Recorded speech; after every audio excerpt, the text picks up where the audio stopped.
Hey, what's up guys, it's DarkArmedDuelist, and today I'm going to be doing a Dinomist deck profile. So in my opinion, this is probably one of the most cool, fun, pendulum-based decks that you have in the entire game. It's a really interesting deck that lets us go for so many different extra deck monsters that are really powerful in this deck.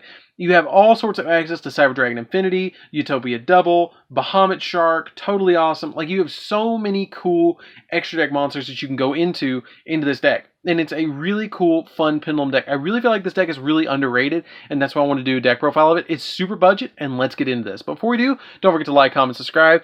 Hit that bell in there so you can become part of the notification squad, and definitely check out the Patreon down in the description below for all the cool rewards for anybody who decides to become a patron. So, let's get straight on into this. So first off, we're going to be playing 3 copies of Dinomist Rex. So Dinomist Rex is kind of like the boss monster of the deck. It has the ability that once returned while its card's in your pendulum zone, you can negate the activation of effects that target Dinomist cards you control and destroy them. And it also has the ability that if this card attacks at the end of the damage step, you can treat another Dinomist monster and activate one of these effects. You can make this card have a second attack on an opponent's monster in a row, and if it attacks a defense position monster, inflicts piercing damage, or shuffle a card from your opponent's hand at random or their side of the field into the deck. And then this card gains 100 attack, which is pretty cool.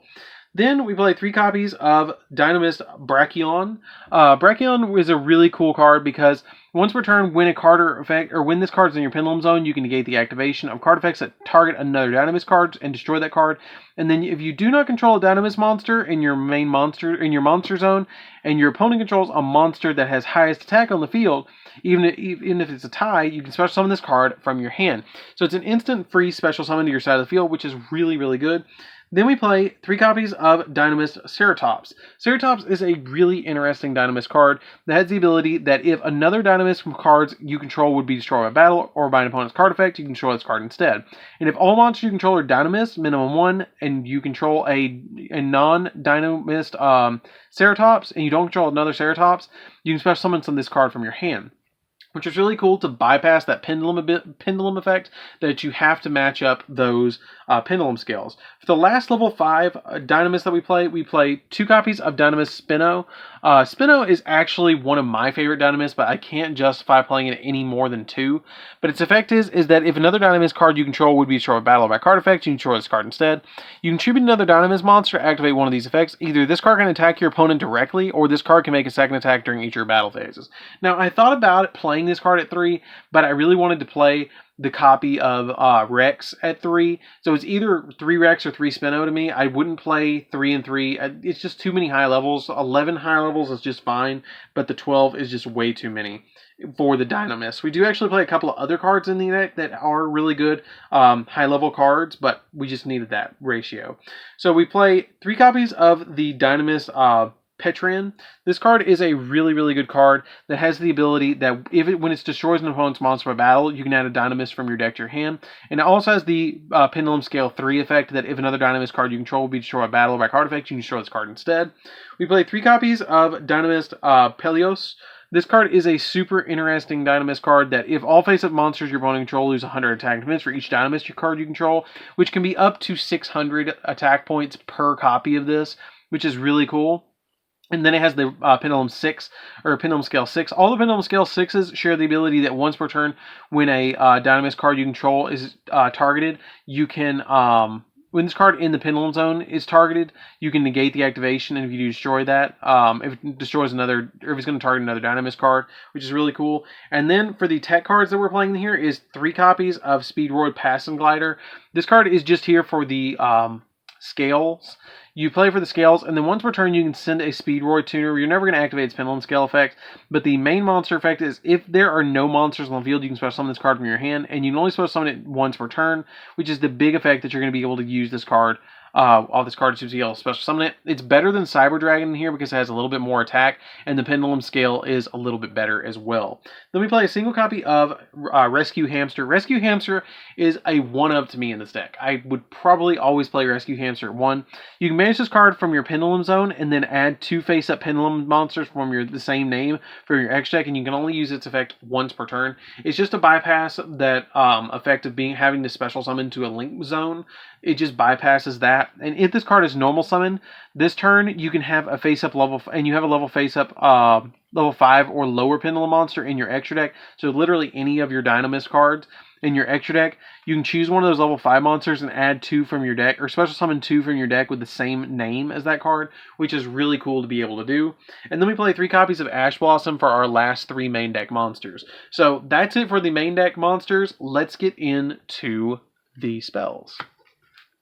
So it did kind of hurt this deck by losing Electromite, but we have so many other plays in this deck that it doesn't hurt it that much, but it still is a good deck. So first off, we're playing a single copy of Upstart Goblin just to kind of play a 39 card deck.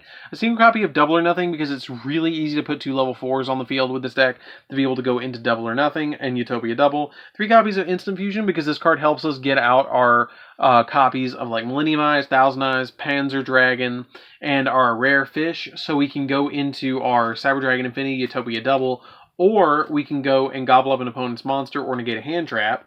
3 copies of Call by the Grave just to kind of stop our opponent's hand trap, speaking of those, and 2 copies of Limiter Removal. Limiter Removal just helps us because the majority of the stuff we're playing is copies of machine monsters, so this card helps us OTK just that much more with Double or Nothing.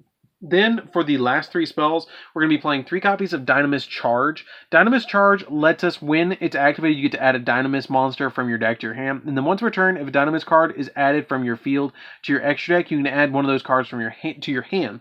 Now, this is the reason I really like this deck in Master Rule 5, is because of Dinomist Charge. Dinomist Charge lets us add the Dynamists that are going to the extra deck and put them back into our hand, so we don't have to worry about Pendulum summoning them out of the extra deck. So it kind of bypasses the entirety of Master Rule 5 with Dinomist Charge because it lets you add any of them from deck to hand. It's also a Searcher, so this card is absolutely crazy. You have to play this card at 3. It is one of the best cards in the entire deck. It probably is the best card in the entire deck besides Howling, because Howling is really good too. So that's it for your spells. Let's get into the traps. So for the traps, we are just going to be playing 3 copies of Dinomist Howling. So Dinomist Howling is a super good card that basically has the ability that when it's activated, you can place either 1 or 2 Dinomist Pendulum monsters from your deck in your Pendulum zone, but you cannot Pendulum summon monsters until the end of the next turn. Then, monsters, even if this card leaves the field, and then once per turn, if this card is already face up on your spell and trap card zone, you can tribute a Dinomist monster, target a card your opponent controls, and return it to the hand. Which is really cool because if you use it in tandem with your Dinomist Charge, when it's added from your deck, from your extra deck, you can just immediately add it back to your hand, which is really cool, and I really love that effect. This card is really good for controlling the board and being able to just spin those cards back to the hand. So that's it for the main deck, guys. Let's get into the extra deck. Now, the extra deck is really where this deck excels. Like, the main deck is really good because it's a good toolbox, but the extra deck is really good. So we're going to be playing a single copy of Infinity. You just need the 1 copy of Infinity. Then you make Cyber Dragon Nova. You make the Nova on, and then you make the Infinity on top of the Nova, so you can have that extra negational board and be able to stop your opponent while trying to OTK them. Abyss Dweller because it's one of the best rank 4s in the game, and plus it boosts all of our Dinomists up by 500 since it's going to have a water monster under it. Bahamut Shark is really easy to summon, so you can actually summon your Totally Awesome under it and be able to negate stuff on the field and be able to take those cards from our opponent. You play a single copy of Utopia Double. The Utopia Double helps us go into the Utopia with 5,000 attack. You swing 1 time, negate the attack by detaching material, and then activate the Double or Nothing that you searched off the Utopia Double and be able to OTK your opponent with a 10,000 attack point monster. Like, this deck already has some of the best rank 4s and Cyber Dragon Infinity access in this deck. We then play for the fusions. We're going to be playing a single copy of Panzer Dragon, which is an instant fusion target, Rare Fish, which is an also instant fusion target, Millenniumize Restrict just to stop those hand traps, because when they activate hand traps, you can actually negate them and equip them to this card. 1 copy of Thousand Eyes, because Thousand Eyes can gobble up our opponent's monsters, just like Infinity, which is super helpful. Magnite Crusadia Avermax, I do make this card quite frequently in this deck. You can change it out for Boral Load, Boral Sword, any rank 4 or link 4 that you really want to put in here, you can actually change it out for this card. It is a lot of different cards you can put in this position, but I really like the Crusadia Avermax because it gains attack equal to the attack of the monster it's battling if it was special summoned from the extra deck. or the special summon monster, and then it can't be targeted or destroyed with your opponent's, or can't be targeted with your opponent's card effects, which is really, really cool. And it's just such a good card. Then we play 2 copies of Mistar Boy, just in case we need those link arrows, and it also boosts up our Dinomist by 500 attack points, or any water monster by 500 attack points, which is super, super, super good.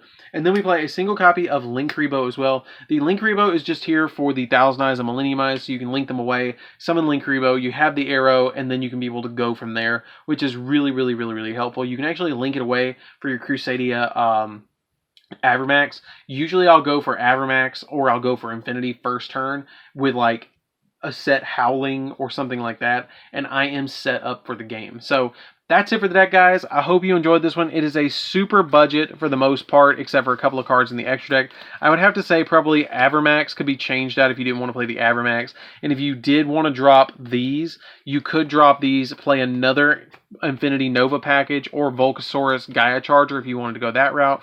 Play Boral Load, Boral Sword, whatever you wanted to play here, and then play something else right here that you wanted to, like an Exciton Knight, or any other rank 4 that you really wanted to play. And you could definitely get this deck's cost down. You can even play a copy of Nightmare Unicorn if you wanted to go that route as well, just to be able to get that extra, you know, card out of your extra deck. So that's it for the deck, guys. I hope you enjoyed it. Don't forget to like, comment, subscribe. Definitely what you think. Tell me what you think about Dinomist. They're a really fun deck. I really recommend that you guys give them a try. And they're super budget. You probably have the entire deck sitting in your bulk and didn't even realize it. So that's it for the deck, guys. Don't forget to like, comment, and subscribe. Hit the bell in there so you can become part of the notification squad.